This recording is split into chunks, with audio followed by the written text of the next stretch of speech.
남을 소식할 수 있는 방식으로 우리의 비천한 몸을 변화시키셔서 자기의 영광스러운 몸과 같은 모습이 되게 하실 것입니다.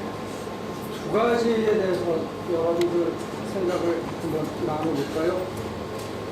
자기의 배를 자기의 하나님으로 삼고 산다. 이게 무슨 뜻인가요? 두 번째, 우리의 비천한 몸을 변화시켜 그리스도의 영광스러운 몸으로 같이 모습이 되게 하실 겁니다. 이게 여러분들이 느끼기에는 무슨 말 같습니까? 자기 배를 하나님으로 삼고 산다는 게 무슨 뜻이죠?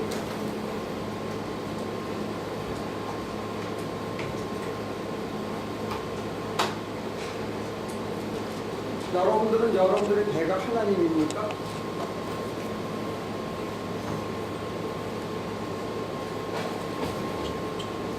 자기 배를 하나님으로 삼고 산다는 게 무슨 뜻이에요?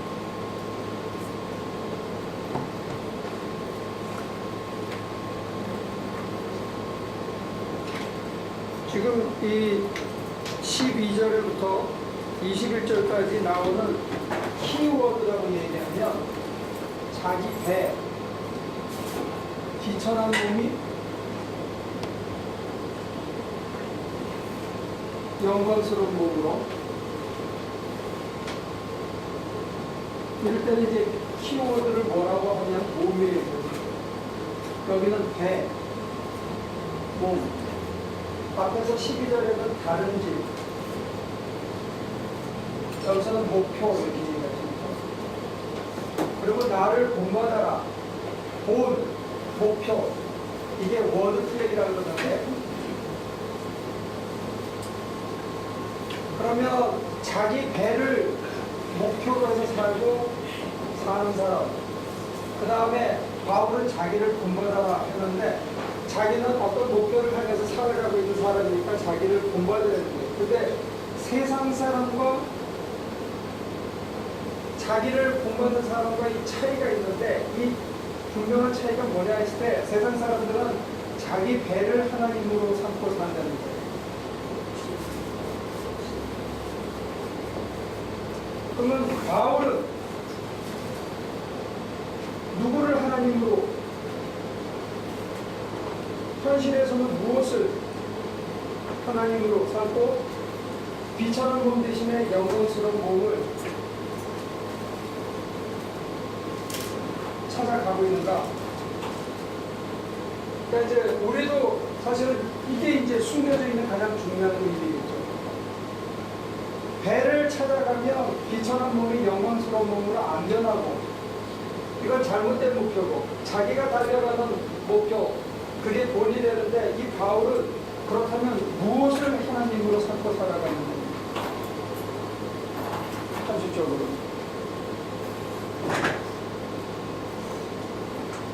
우리 배를 채우게 해달라고 기도하고 그걸 신앙생활의 응답이라고 생각하고 살아가는 것에 대해서 지금 이제 최악을 하고 있는 거예요. 눈물을 흘리면서까지 얘기하고 자기 배를 하나님으로 삼고 살아가는 게 십자가의 원수로 살아가는 삶이고, 마지막은 멸망이고, 자기의 수치를 영광으로 생각하고 땅의 것만 생각한다는 게 이게 다 같은 맥락입니다. 땅의 것, 수치.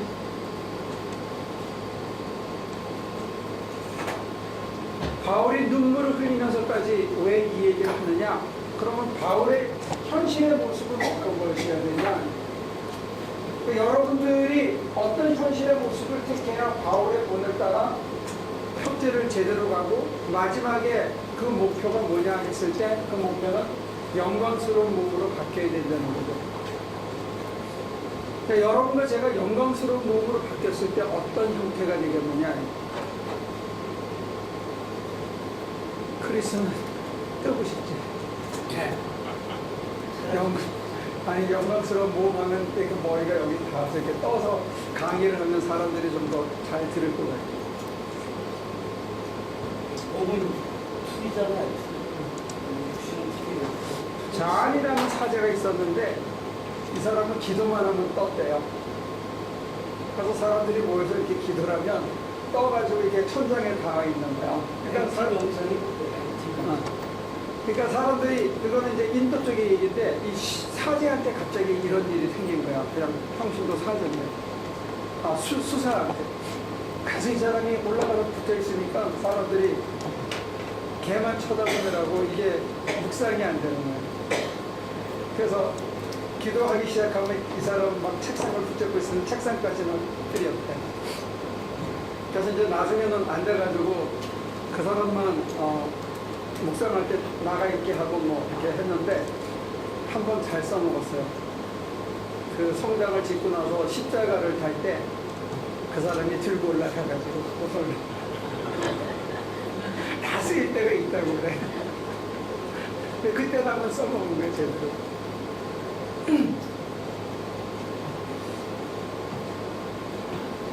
우리 선배들은 병을 낫게 해주고 사람들을 잡아뜨리고 귀신을 내쫓게 하면서 이 복음의 권위를 했거든요.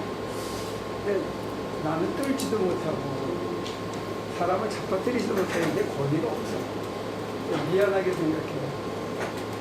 바울은 아무튼 두 가지 세 가지를 다 하신 분인데 그분이 얘기하시는 본, 여기는 땅의 것만 생각한다. 우리의 심의권은 하늘에 있다 얘기했는데, 그렇다면 바울의 현실적인 삶은 뭐냐?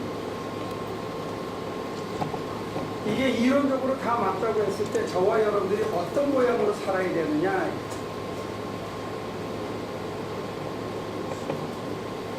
그러니까 성경을 여러분들이 읽으실 때 이렇게 키워드를 뽑아서 내면 저걸 이렇게 서로 연결하면서 이 본문이 그 얘기를 하는 거구나 하고 혼자 공부하기가 쉬워요. 그러니까 키워드 찾는 것, 산 그림을 통해서 기승전결을 찾아내는 것 여러 가지 방법이 있어요. 근데 이제 오늘은 제가 여러분들에게 키워드를 소개하는 거는 이 본문은 그게 아주 적나라하게 잘 드러난 구조를 갖고 있어요. 하나 더 거슬러 가면 10절, 11절을 누가 읽어보실래요? 내가 말하는 것은 그리스도를 알고 그분의 구원의 능력을 깨닫고 그분의 고난에 복장하여 그분의 죽으심을 받는 것입니다. 그리하여 나는 어떤 데에서 듣지 죽은 사람들 가운데서 살아나는 부활에 이르고 싶습니다. 부활의 능력하고 그 고난의 동참에서 그 다음에 죽으심을 본다는.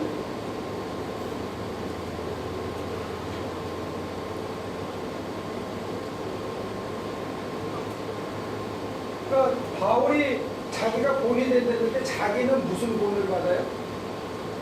그리스도의 죽으심을 본받는 거예요. 그리고 이걸 본받으려는 거예요.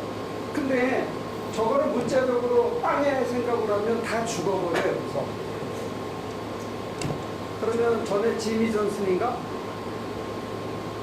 어떤 집단에서 약 먹고 다 죽어버리면 그럼 끝이에요. 뭐 별 게 없어. 그러면 여기서 얘기하는 죽음은 뭐냐 이거. 그리스도의 고난에 동참하고 그리스도의 죽으심을 본받는다고 했어요. 그리고 자기가 본이 된대 이제는.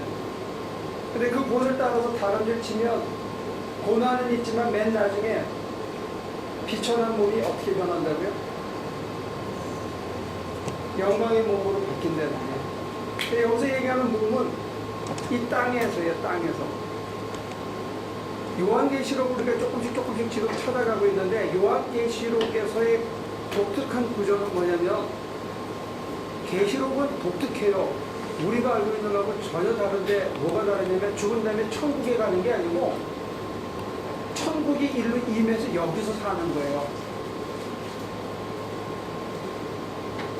아시겠지?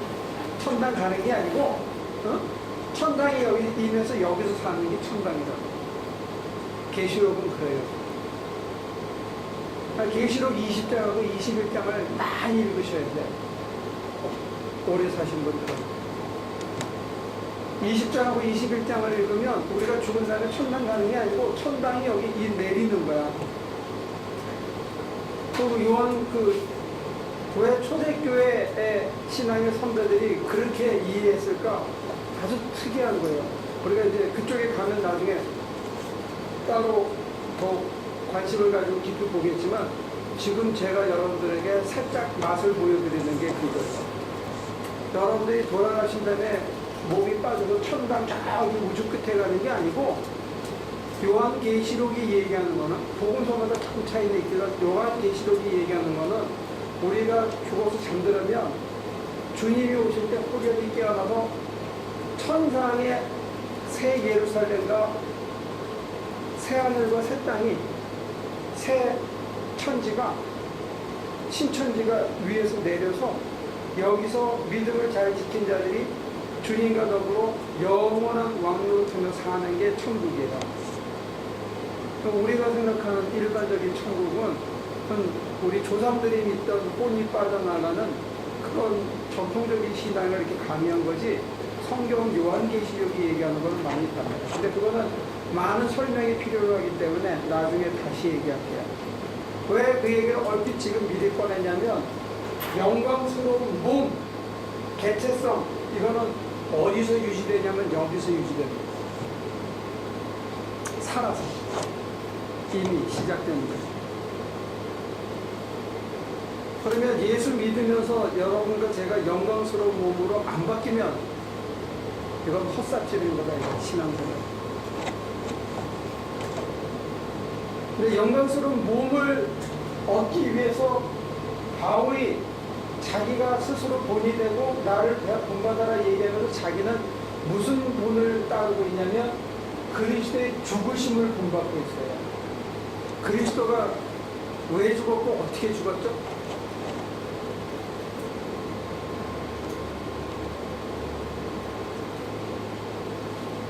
예수님이 왜 죽었죠?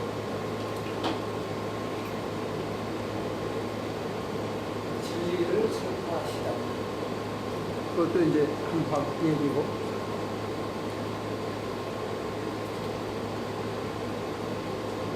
도망가다가 붙잡혀서 죽었어요? 도망을 못 가서 죽은 거예요? 아니면 자살을 하신 거예요? 못 간 거하고 안 간 건 어떻게 다르죠?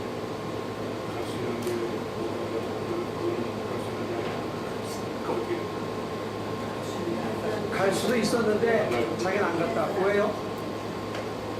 우리가 그렇게 알고 계셨죠. 네? 자기가 그렇게 되신 것을 우리가 알고 계셨죠. 요한복음 17장하고는 좀 다르게 공간복음서, 특히 누가복음 같은 경우는 땀이 변해서 피가 될 정도로 기도하셨다고 그래요. 그래서 천사들이 내려와서 기운을 북돋아 주셨다는 얘기가 첨가되어 있는데, 그 내용을 빼더라도 예수님이 상당히 기도를 세게 하셨어요. 뭐라고 기도했어요? 내 뜻대로 마시고, 이 잔이 할 수만 있거든 내게서 치워주게 하시고, 아니면 내 뜻대로 마시고, 그 내 뜻은 뭐예요? 잔이 좀 치워주고, 근데 내 뜻대로 마시고 아버지 뜻대로, 그리고는 이제 야 깨라 가자, 그러고는 달린 거예요. 결정적인 모멘트는 뭐냐면 내 뜻대로 마시고 아버지 뜻대로. 이게 자기 배를 하나님으로 삼고 하는 거에 반대되는 컨셉의 상징이에요. 자기를 죽이는 거예요. 내 뜻에는 이게 더 그럴듯해 보이고 더 맞는 것 같아요. 근데 내 뜻을 접는 거예요. 이게 죽음이에요. 그 다음에는 정해진 코스를 따라서 매를 뭐 가시로 맞느냐, 가시막대기로 맞느냐, 아니면 몽둥이로 맞느냐, 그거는 별 차이가 없고, 가장 먼저 클릭하는 코스는 내 뜻대로냐 하나님 뜻대로냐. 거기서 클릭되면 그 다음에는 자동 어디까지? 매달려 죽는 데까지. 그게 포인트예요.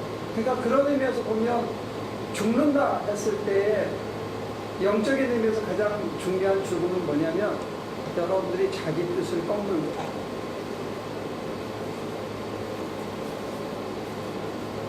그래서 제가 목회하면서 보니까 제 자신도 힘들지만 교인들이 신앙생활을 어렵게 하는 이유 중에 가장 큰 이유가 자기 뜻을 못 꺾어요.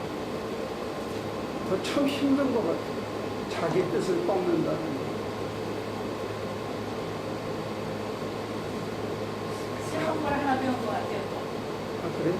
그냥 예수님이 십자가에 돌아가신 게 왜 돌아가셨나 지금 그렇게 질문하셨잖아요. 네. 그런 찬원 속으로 우리의 죄와 부모를 위해서 돌아가셨다고 이렇게 생각했는데 자기의 뜻을 꺾고 자기의 고집을 꺾고 하나님의 뜻이 내 삶 속에 이루어지고 나 안에 이루어지도록 그러기 위해서 주셨다. 그런 새로운 걸 하나 배운 것 같아요. 그러니까 이제 우리 입장에서 교리적으로 나 위해서 죽으셨다니까 우리는 지금 권사님이 정답을 말한 게 그런 맥락에서는 예수님의 입장으로 돌아가서 보자 이게요. 왜냐면 내가 그거를 본이라고 생각한다면 바울도 지금 도망갈 수 있는 기회가 여러 번 있었어요. 빌립보를 쓰는 이 로마 감옥에 갇히기 전에 예루살렘으로 올라가기 전에 죽이고라든지 빌립의 딸들이라든지 이런 사람들이 올라가지 말라고 얼마나 여러 번 얘기했었어요. 그리고 자기가 해야 할 말을 안 하고 입만 다물고 있었으면 절대로 안 죽었어요. 근데 바울이 뭐라냐면 나도 아는데 성령께서 나한테 그렇게 말씀하셨기 때문에 내가 어쩔 수 없이 간다 이거예요. 이게 달려갈 길이고 표대고 자기를 꺾은 거예요. 자기를 꺾으면 자동이에요. 근데 만약에 우리가 십자가에 죽는 죽음을 끝이라고 생각하면 이거 참 결단하기 힘든 거예요. 자기를 꺾는다는 게. 그런데 만약에 우리의 목표가 영광스러운 몸이 목표라면 십자가는 지나가야 되는 통과 제의에 불과해요. 목표를 어디다가 놓고 사느냐에 따라 다른 거예요. 몽둥이로 만드냐, 짱돌로 만드냐, 칼로 베느냐, 그거가 중요한 게 아니고 저와 여러분들의 목표, 최종 목표를 어디다가 두고 사느냐가 문제예요. 죽음이 끝이라면 도망가야 돼요. 비굴하게라도 살아야 돼요. 그래서 살아만 남으면 돼요. 왜? 이기는 놈의 역사를 다시 쓴다니까. 근데 그게 끝이 아니고 비굴하게 살은 놈들이 역사를 아무리 왜곡해도 어떤 이상한 놈들이 나타나서 역사를 다시 발굴하더라고요. 그래서 인간적인 맥락에서 보더라도 사람의 가슴에 제일 오래 기억 남는 사람들은 자기를 많이 주고 간 사람들이에요. 현실에서 많이 싸운 사람들이 별로 많은 기억을 주고 가지 않아요. 제 가슴에도 늘 살아있는 어떤 분이 한 분 계세요. 왜 그럴까 제가 물어보니까 저한테 정말 많이 주셨어요. 그럼 우리 어머니도 아니고 우리 아버지도 아니에요. 이름도 없이 빛도 없이 그냥 섬기다 가신 어떤 목사님인데 그분은 제 가슴에 늘 살아있어요. 그분이 도대체 한 120명한테는 살아있지 않을까 싶어. 여러분도 성서적으로 얘기하면 120명이 안 되면 물고기가 몇 마리지? 153마리? 그러면 우리도 153명의 삶 속에는 이름과 기억을 남기고 가야 되는 거야. 그 정도 될까? 우리가 죽은 다음에 우리를 기억해주고 그 사람이 내 가슴에 늘 삶아서 내 삶의 본이 된다는 사람이 153명은 될까? 최소? 근데 주님은 그래도 수십억의 가슴 속에 살아있는 거 보면 괜찮은 거예요. 베레벨 사람이 지구상에 다 살다가 했지만 그래도 사람의 가슴 속에 그렇게 많은 가슴 속에 살아있는 사람이 몇 명이냐. 아무튼 목표를 영광스러운 몸으로 변화되는 거를 목표로 한다면 땅의 것에 대해서 자기 배에 대해서 죽고 주님의 죽으심을 본받아야 영광스러운 몸이 가는 거예요. 근데 그 주님의 죽으심을 본받으려면 여러분들이 거쳐야 되는 자리가 어디냐? 자기 뜻을 꺾는 거예요. 근데 제가 보면 많은 사람들이 이거를 못 꺾어 스스로. 스스로 못 꺾어서 하나님이 강제로 꺾어주셔.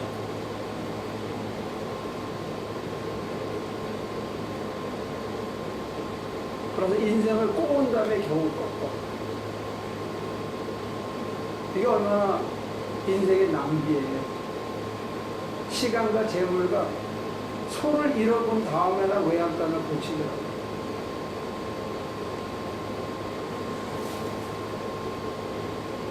나는 어리석은가?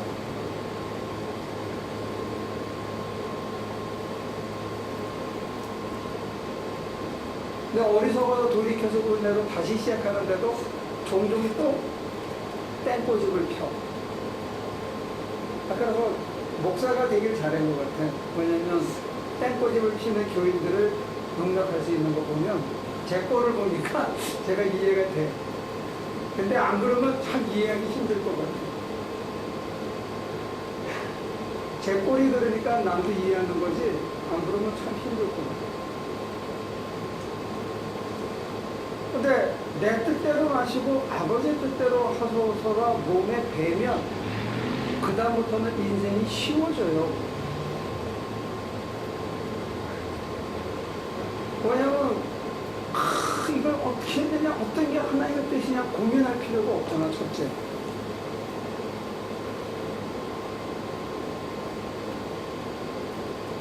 두 번째는 막 하기 싫은데 억지로 참고 해야 돼. 하나님의 뜻이라서.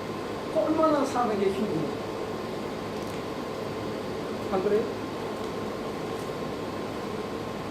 근데 사실은 어떤 경우는 여러분들의 뜻을 꺾는 게 죽는 것보다 힘들어요. 내 생각과 내 판단과 내 결정을 꺾는다는 게. 그래서 나는 도저히 아니야. 이거는 진짜 죽어도 못할 것 같은 거를 꺾어야 돼. 그거를 내 뜻을 포기해야 돼. 그리고 하나님 뜻대로 하세요. 뜻대로 이루어지이다 라고 나를 찢어서 그분의 뜻에 나를 맞춰가는 거, 이게 굉장히 그 순간에는 참 힘들어요. 근데 그 과정을 통해서 우리가 영광스러운 몸으로 변해간다는 거예요. 지난번 수련회 가서 불렀던 가사 중에 나의 모든 뜻이 아버지의 뜻이 되게 하고 내 모든 삶이 아버지의 삶이 되게 해달라는 복음성가가 있더라고요. 아주 잘 요약한 것 같아요. 내가 사는 삶이 내가 주님의 도움을 잠깐 받아서 뭘 하나님을 위해서 해놓는 그런 삶의 자리가 아니고 내 안에서 그리스도가 살아서 더불어 그의 삶을 살아내는 삶, 이게 영광스러운 삶이에요. 바울은 이걸 맛보고 이걸 우리에게 가르쳐 주시는 거예요. 우리한테 그걸로 초대하는 거예요. 내 안에 그리스도가 살아서 나와 그리스도가 혼연일체가 돼서 내가 더 이상 내 뜻을 꺾으려고 막 지랄을 할 필요가 없어. 난리를 치지 않고 그냥 자연스럽게 그분이 하시는 것 같아서 기다리면서 따라가다 보면 내가 한 게 아니라 야, 내가 이렇게 할 수 있는 사람이 아니었는데 이건 내가 아닌데 어떻게 이게 됐지? 놀랐네. 그리고 자기가 제일 먼저 놀래. 그래서 그게 그리스도가 하신 일이라는 게 점점 드러나는 거예요. 그게 우리가 영광스러운 몸으로 변하는 과정이에요. 그러니까 그러기 위해서는 뭐 공중에 뜨면 좋겠지만 굳이 안 떠도 돼. 뭐만 되면? 그러니까 여러분들이 그게 느껴지면 좋겠어요. 예수님이 이건 내가 얘기 아니라 예수님이 하신 거구나. 여러분들은 그런 체험이 없어요? 그걸 매일 하시면 좋겠어요. 야, 이건 내가 한 게 아닌데 나는 이럴 수가 없는데 나 같으면 틀림없이 그 귓사대기에 한데 올라갔어야 되는데 어떻게 내가 이상해. 내가 어떻게 그렇게 순한 마음을 먹었지? 어떻게 내가 그걸 참고 그걸 끝까지 해냈지? 그건 내가 아니야. 그러니까 내가 나일 수가 없어. 나라면 그 순간에 못 견뎠는데 그걸 내가 어떻게 자연스럽게 이게 넘어갔지? 그 유혹을 내가 어떻게 떨쳤지? 어느 손에 가면 이거 내가 조금만 오버하면 이제 낭떨어지고 하는 게 느껴져서 그 근처를 배회하지 않게 되는 날이 오는데 그게 이제 우리가 영광스러운 몸으로 변하기 시작합니다. 옛날에는 못 모르고 저질렀어. 그리고 후회했어. 근데 어느 때가 오면 요게 이제 보더라인이구나. 더 가면 안 되는구나 하는 거를 자기가 알게 되는 거예요. 몸뚱아리도 정신도 자기의 감정도. 그래서 열받던 사람들은 예를 들어서 이제 이게 맥시멈이야. 내 캐패시티 막장까지 가봤어. 그럼 거기서 멈추고 뒤돌았으면 그걸 보여주시니까, 그 마음을 가라앉혀 주시니까, 나로 이제 돌이켜서 선한 길 가게 하시니까 내가 아니었다는 것, 나와 같이 계시는 어떤 그분이셨다는 걸 느끼면서 나이면서도 내가 아닌 어떤 묘한 그런 분이 나랑 같이 있다는 걸 느끼기 시작해요. 그러면서 외롭지 않아요. 인생이 허전하지 않아요. 그러면서 저와 여러분들의 몸이 현실이, 여기서 얘기하는 건 플래시, 현실의 삶이 이제 영광스러운 몸, 현실의 삶이 변해갑니다. 그러면 다 줄이면 인내와 뭐가 필요하냐면, 오래 참고 그분이 행하시도록 기다리면 동행하는 그 인내와, 그 다음에 가장 근본은 뭐가 필요하냐면 내 뜻을 꺾는 거. 내 뜻대로 마시고 아버지의 뜻대로. 근데 제가 목사로서 이렇게 따져보면 뜻이, 여기 한 20년 앉아있으면 뜻이 20가지야. 하나의 뜻으로 모아지기가 진짜 힘들어. 그럼 55억의 인구를 하나님께서 끌고 가시려면, 야, 보통 능력이나 보통 이 폭 가지고는 어려워. 얼마나 기다려요. 한 사람이 고민하는데 1초씩만 쳐도 55억 초가 필요하잖아. 하나의 결론에 도달하려면.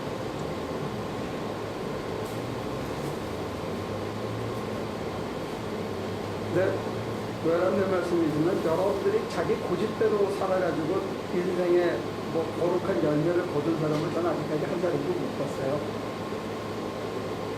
그쵸?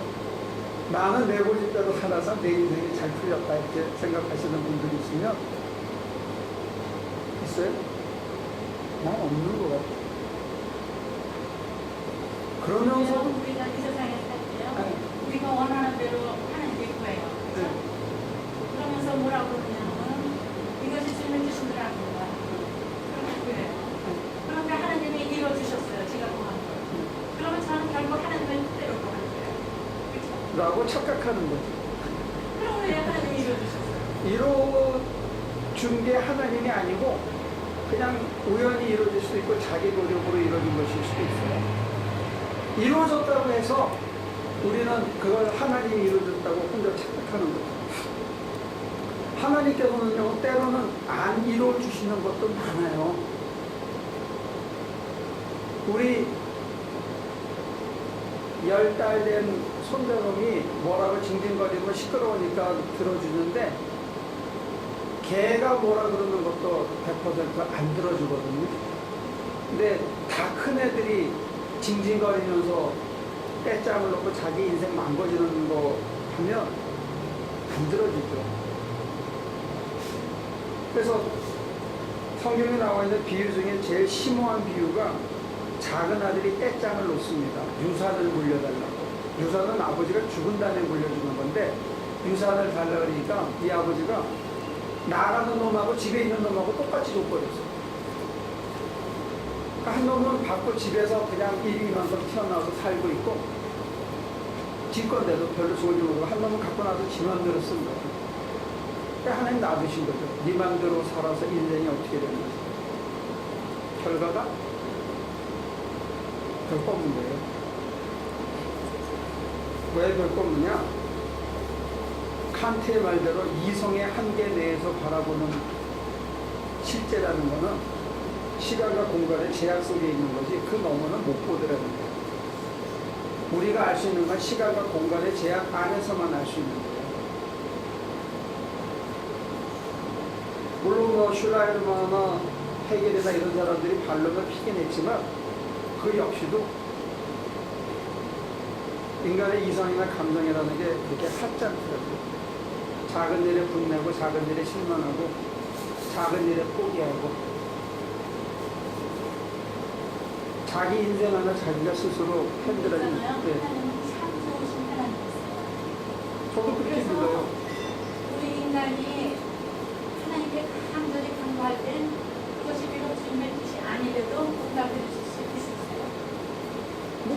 있겠죠. 근데 이제 문제는 하나님께서 내가 원하는 걸 채워줬다고 해서 끝이 아니라 하나님의 최고의 기대는 여기에 있다는 거예요. 우리가 이걸 하나님으로 생각하고 하나님께 구하고 이거를 채운다고 해서 내가 이런 몸으로 변화되는 게 아니고 이 몸으로 끝날 수 있다는 거예요. 그러면 끝이 없어요. 끝이. 자기는 자기가 원하는 걸 얻었다고 생각하는데 끝이 시원찮아. 우리 인간들은요 이미 하나님을 믿었어요. 예. 그래서 우리는 이미 구원을 받은 사람들이에요. 그렇죠? 우리는 이미 구원 받은 사람이에요. 아니요. yes and no예요. 구원의 가능성이 열려진 거지 구원이 완성된 건 아니에요. 그걸 실족이라고 그래요. 켈빈은 그걸 이중예정설로 구별해요. 교회 다닌 사람들이 구원의 맛을 가지고 왔지만 교회 안에도 택함 받은 자와 택함 받지 못한 자로 둘로 나눠놓고 있어요. 켈빈도 장로교의 시작인 켈빈도 그걸 이중예정설이라고 해요. 감리교에서는 더 격렬하게 얘기하냐면 지금 잘 믿던 사람도 나중에 타락할 수 있다고 열어놔요. 나중에 가서 내 뜻을 주장하고 하나님의 것을 꺾기 시작하면 인간도 타락하기 시작한다는 거예요. 구원에는요 세 가지가 있어요. 이미 구원받은 거거든요. 계속해서 구원을 이뤄나가는 게 있거든요. 지금 하도 성경을 요즘 안 봐서 제가 지금 뭘 잊어버렸는데 구원에는 세 가지가 있는데 이미 우리 하나님 믿는 사람은 구원 받았어요. 우리는 죽으면 지금 죽어도 죽고 가요. 그 확신을 갖고 사는 사람이 진짜 크리스찬이지. 그런 사람은 내가 구원파라고 그래요. 그런 사람들. 지금 내가 예수 믿었는데 지금 죽으면 천국 가겠죠. 근데 지금 믿다가 내 마음에서 하나님이 죽어버리는 수가 있어요. 하나님이 내 마음에서 점점 넓어지고 세상 것이 점점 커지는 수가 있는데 이걸 백슬라이딩이라고 그래요. 그리고 몸뚱아리는 교회를 다니는데 정말로 주님의 고난에 동참하고 주님의 죽으심을 본받아서 부활의 능력이 드러나는 삶을 사는 사람이 있는가 하면 말로는 almost 크리스찬이에요. 말로는. 그러나 실제로는 제니 크리스찬이 아닌 사람이 있다는 거예요. 많죠. 그렇지 않으면 크리스찬 에듀케이션이 교육이 필요 없죠. 그러면 지금 많죠라고 대답하셨죠? 네. 그 사람들은 어떻게 돼요?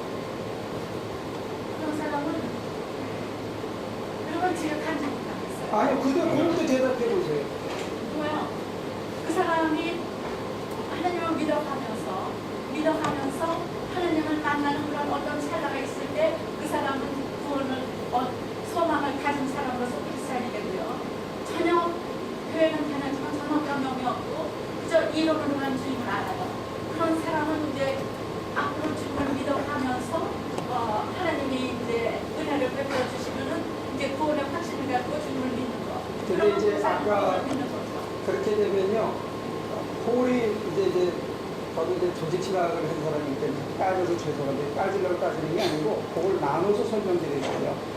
내가 구원의 확신을 가졌다고 해서 내가 구원받는 거 아니에요. 내가 확신이 있다고 해서 받으면 내가 구원의 주체가 돼요. 내가 확신을 갖는 거는 구원받는데 조금 도움이 상당히 돼요. 더 신앙생활을 제대로 하는데. 그러나 구원은 내 확신과 상관없이 주시는 분이 주시는 거예요. 이게 우리 계시교가 지켜온 전통이에요. 내 감정이나 내 결단이 중요한 게 아니고 주시는 이가 더 중요하다는 게 첫째는.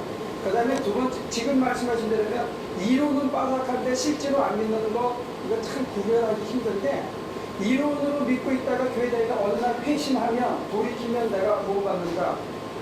거기에 대한 기준이 참 애매해요. 그게 소위 말하는 오순절 계통에서 그렇게 강조하는 거예요. 그래서 그 사람들은 성령 체험과 회심 체험, personal encounter with Jesus Christ, 예수 그리스도와 따로 만나는, 그리고 내가 돌이키는 내 결단과 예수를 만난 체험, 이걸 강조하거든요. 근데 지금 제가 여러분들에게 얘기하는 거는 그런 교리적인 얘기를 하는 게 아니고 실제 매일매일 생활 속에서 내 가슴 속에 예수가 살아있느냐 하는 걸 물어보는 거예요. 그렇지 않으면 영광스러운 몸으로 변해가기 어렵고, 그렇지 않으면 주님의 고난을 보면 도망가요. 피하고. 예수님은 도와주셨는데요. 예수님이 떨어지지 않으라고요. 파스전에서 하나님 내려오고 하나님이 땅에 떨어졌는데 발이 쭉 내려왔어요. 근데 예수님이 돌아가셔요. 예수님 부활하셨지. 근데 고난을 통해서 부활의 능력이 드러난 건데 오늘 여러분들이 그리스도가 내 가슴에 살아있지 않으면 주님을 위해서 고난받는 자리에는 도망간다는 거예요. 그리고 자기는 구원받았대. 그게 모순이에요. 주님한테 구원받은 자는 내 눈에 세상 눈으로 고난으로 보이더라도 그거를 주님과 더불어 동참할 수 있어요. 왜? 사랑하는 사람하고는 어둠 속에서도 두렵지가 않으니까 그냥 지나가는 거예요. 거기에 다른 맛이 있는 거예요. 고난을 지나면서 동지애가 생겨요. 내가 혼자가 아니라는 게 생겨요. 그래서 우리가 세상적으로 구별하는 고난과 축복이 정말로 예수가 살아있는 사람의 가슴 속에서는 아무 차별이 없는 상태가 돼요. 고난도 아무 의미가 없는 거고 축복도 그게 잠시 있다 사라지는 거예요. 이 또한 사라지는 것 뿐이에요. 중요한 거는 내 속에 그리스도가 살아있느냐가 훨씬 더 중요한 거예요. 그런 사람은 나중에 바울은 뭐라 하냐면 여기까지 본 다음에 무슨 얘기를 하냐면요. 내가 내 동족을 위해서라면 내 구원을 포기하고 내 동족을 위해서라면 저주받아도 싶다고 했어요. 그게 구원이에요. 오늘 우리는 너무 이기적인 구원을 가르치고 있어요. 그냥 한번 믿고 교회만 다니면 구원받는다? 얼마나 쉽고 좋아요. 그러나 이게 중급반에 들어가고 고급반에 들어가면 요구하는 게 있어요. 그리스도의 죽으심을 본받아야 된다. 그리스도가 당한 고난에 나도 동참해야 된다는 게 그래야 영광스러운 몸으로 바뀐다는 거예요. 그러니까 오늘 우리 교인들이 가장 취약한 부분이 어디냐? 그리스도 때문에 고난받고 싶어 하지 않는 거예요. 그리스도 때문에 희생해야 되는 거 이거 싫어요. 심지어 교회 생활에서조차 희생하는 거 하고 싶어 하지 않아요. 그런 고난에 동참해야 정말나요? 네? 고난에 동참해야 영광스러운 몸으로 변해요. 그래야 영광스러운 몸으로 변해요? 아니요. 거꾸로 얘기해요. 축복에는 동참하면서 고난에는 동참을 안 한다. 이건 동참하는 게 아니죠. 여기도 동참하시려면 여기도 동참해야죠. 그럼 반쪽짜리 구원이에요. 반은 주님과 같이 살고 반은 주님 몰라라고 살아요. 그러면 그걸 어디 구원이라고 얘기할 수 있어요. 구원받고 안 받고는 주님이 결정하시는 문제예요. 사람이 판정 못해요. 저도 누구도. 어떤 목사님도 너 구원받았다 얘기 못해요. 근데 사도 바울이 그랬어요. 네. 내 몸에는 두 가지 법이 들어있어요. 네. 하나는 의의 법과 제약의 법이 있는데 제약의 법은 나의 의의 법을 자꾸 끌어오는 거다. 네. 그거를 나는 공부를 하다. 네. 그랬어요. 네. 그 다음에 끝에 가서 죽을 임시에 가서 뭐라고 그랬냐면 네. 내가 믿음을 지키고 달려갈 길을 마쳤으니 이제로는 나의 의의 면을까지 예비되리라. 네. 나뿐만 아니라 하나님을 모든 믿는 자가 다 그렇다고 그랬어요. 네. 네. 그래서 그 길을 달려간 사람만 거기를 데려갈 사람만 그런 거예요.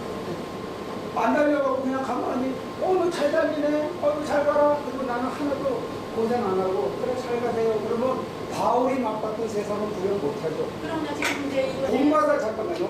본받아라고 그러거든요. 본. 이 본이 뭐예요? 좋은 것만 따라하는 게 본받는 건가요? 쉬운 것만 따르는 게 본받는 건가요? 하나님은 옹기장이로서 네.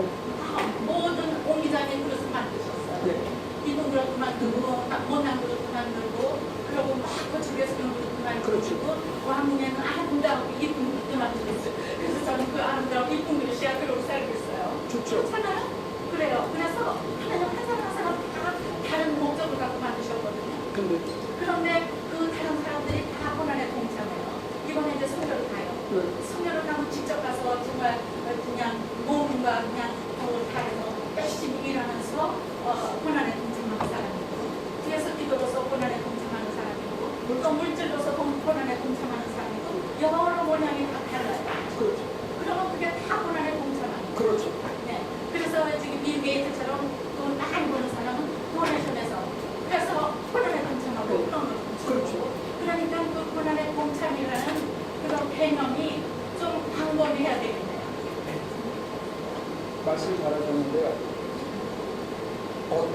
있든지 이렇게 돼 있으면 고난에 동참한 게 아니라 보셨어요?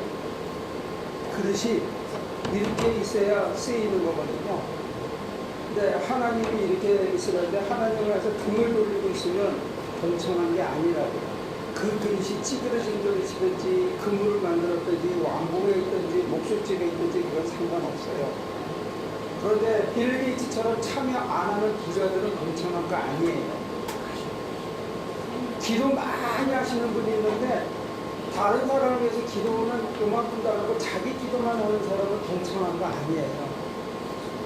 가서 망치질 하는데 망치질 하면서 누가 이 망치질 내가 폼나게 하는 걸 안 봐주나 이렇게 생각하는 사람은 동참하는 거 아니에요. 모든 것을 그리스도 안에서 하는 거. 중심을 보시는 하나님이 우리의 중심을 봤을 때 그분만이 우리를 판정하실 수가 있다는 거예요. 껍데기가 중요한 게 아니고 어떤 일을 하는 게 중요한 게 아니고 어떤 자세를 임하느냐가 중요하다는 거예요. 그래서 이영주 선생은 그렇게 글을 썼더라고요. 맷돌을 둘이 갈아. 그러니까 하나는 데려가고 하나는 놔두고 간다 그랬어요. 사람들이 이걸 가지고 하나님이 이렇게 불공평할 수 있냐라고 자꾸 질문을 하니까 그분이 뭐라고 대답했냐면 야, 너 같으면 두 애가 가는데 한 애는 계속 가면서 이거 갈아가지고 빨리 사람들 먹여야 되는데 잘 만들어야 되는데 아유 이거 참 와서들 잘 먹고 가야 되는데 하는데 한 사람은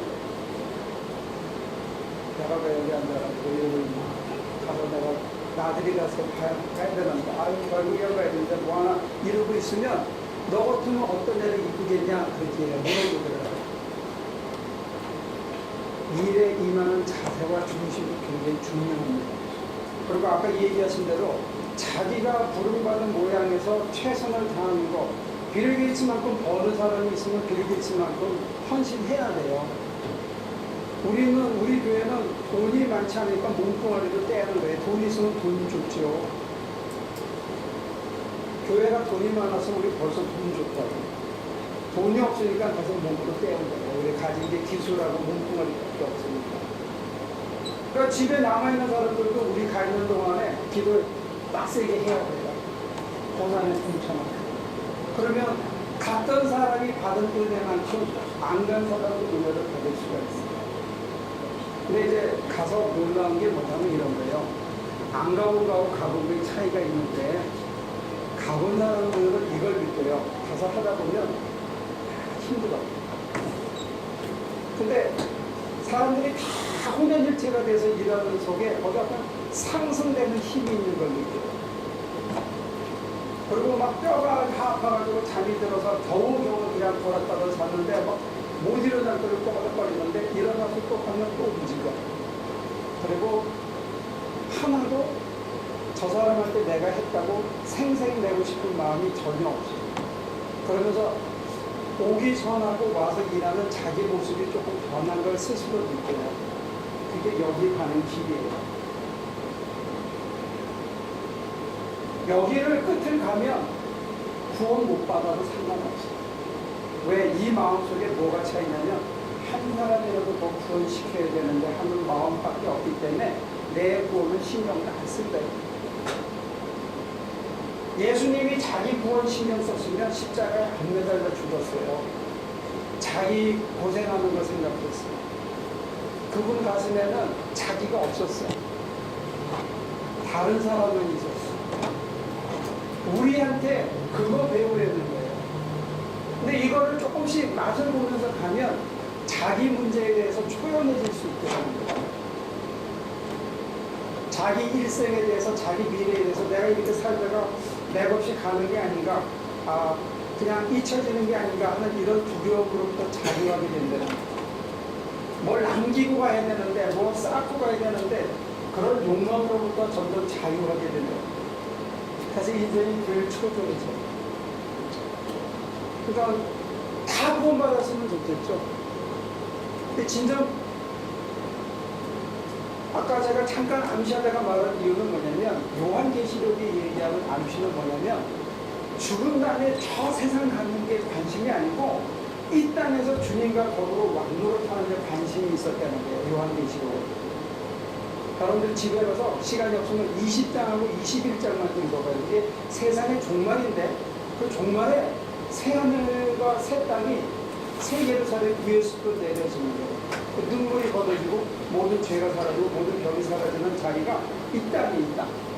이 땅에 영광스러운 몸, 신령한 옷을, 흰 옷을 입고 주님과 더불어 사는 삶, 이게 암시라고요. 근데 살면서 이걸 맡고 있는 사람이 얼마나 좋겠냐고요. 그래서 토마스 키딩이라는 사람은 평신도들 중에서도 수사들 중에서도 이런 삶을 살아내는 사람들이 있더라는 거예요. 수녀들 중에. 일반 신도들 중에서. 웨슬레는 어떻게 얘기하냐면 그리스도인의 완전, 곧 사랑으로 완전히 가득 찬 일반 신자들이 있더라는 거예요.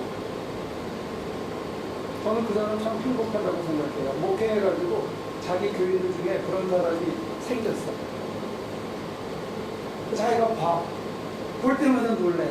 그 사람을 보면 자기가 진짜 은혜를 받아 주님을 만난 것 같아.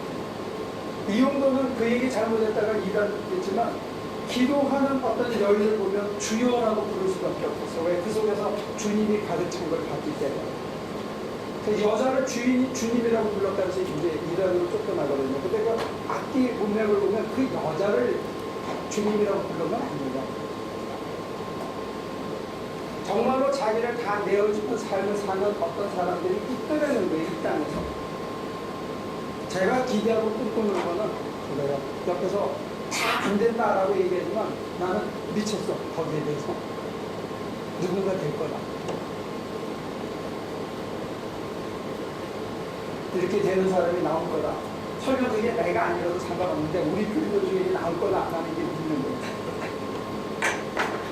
미치거든. 내가 봐서 내가 미쳤어.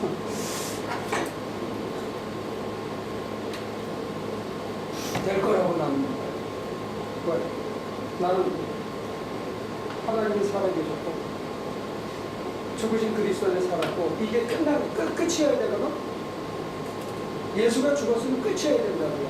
근데 바울이라는 사람이 나타나서 이걸 이었어. 그리고 이게 끝이어야 되는데 웨슬레가 봤어. 그럼 웨슬레가 본 게 끝이어야 되는데 그 사람이 죽었으면 마르 테레사라는 여자가 또 이었어. 그럼 그게 끝이어야 되는데 토마스 키딩이 자기 교인들 중에서 본다는 거야. 아, 그럼 나도 봐야지. 그잖아요? 아, 그래야지 안 억울하지. 그래야 달려가는 길을 달려간 턱대에 달달하고 가지요. 중간에 자빠지면 어떡하겠어. 그 소망이 이거예요. 그래서 남들이 안 하는 지랄을 해보는 겁니다. 우리 교회 밸런스가 제로 때 다 보는 거야. 보는 거야. 망하는지 안 망하는지. 아니, 그 계산도 없어. 하라고 그러시면 그냥 하는 거야. 내 뜻, 내 생각, 내 걱정처럼. 내 살림도 교회 살림도 앞으로 이 나라도 만약에 그렇게 된다면 저는 좋을 것 같아요.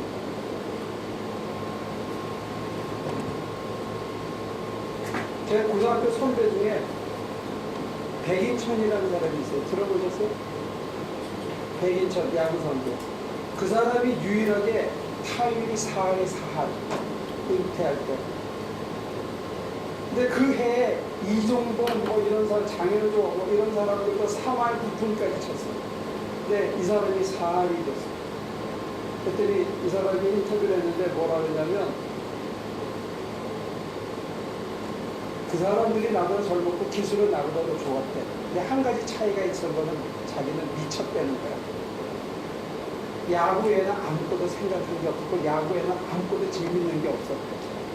그걸 미쳤다고 표현하더라고요. 미치면 4할을 친대요. 미국에도 한 사람만 4할 때요. 근데 저는 바울의 말을 들으면 그게 제정신이에요. 예수한테 제대로 미치면 그게 제정신인 거예요. 그러나 여러분들이 예수한테 미치면 이렇게 된다고요. 예수만 사모하는 거야. 그러면 예수에게 미치면 어떻게 되냐? 일상을 열심히 살 수밖에 없어요. 자기가 일상에서 맡겨진 일을 최선을 다해서 할 수밖에 없어요. 그게 다른 거예요. 정신질환하고 예수에게 미친 거의 차이가 그거예요. 내게 맡겨진 일을 누구보다도 후회하지 않고 어떤 열매에 연연하지 않고 자기 최선과 자기 몫을 감당할 수 있어요. 제가 보면 여러분들이 설 미쳤어요. 그러니까 자기 몫을 감당 안 하고 쉽고 편하게 자꾸 살려고 하는 유혹을 받고 그리고 넘어져. 내가 정신이 온전하여도 너희들을 위해 온전한 것이고 내가 미쳤어도 그리스도를 위해 미쳤노라. 이게 바울의 얘기예요. 바울은 미쳤어요. 그러니까 이걸 해냈죠.